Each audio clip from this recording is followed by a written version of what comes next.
एक संत भारत के घूमने के लिए गए, भारत के संत घूमने के लिए गए और भारत के संत ने देखा एक पत्नी का पति मर गया, पति मरा, कब्र में उसको दबाया।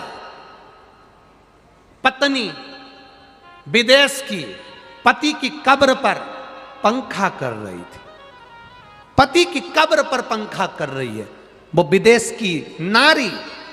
भारत के संत को अच्छा लगा, भारत के संत ने नारी को प्रणाम करा। आप तो हमारे भारत की नारी से भी बढ़कर नारी हो।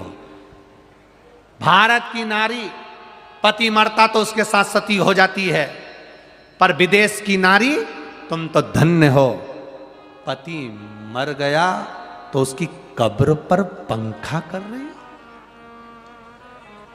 पति मर गया उसकी कब्र पर पंखा कर रही हो, तुम भारत की नारी से भी बड़ी नारी हो, मैं तुम्हें प्रणाम करता हूं। पूछा तुम अपने पति की कब्र पर पंखा क्यों कर रही हो?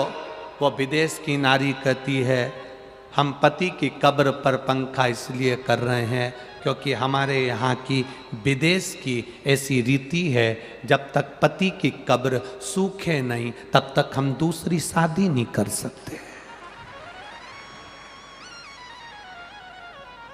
ये विदेश की दशा है।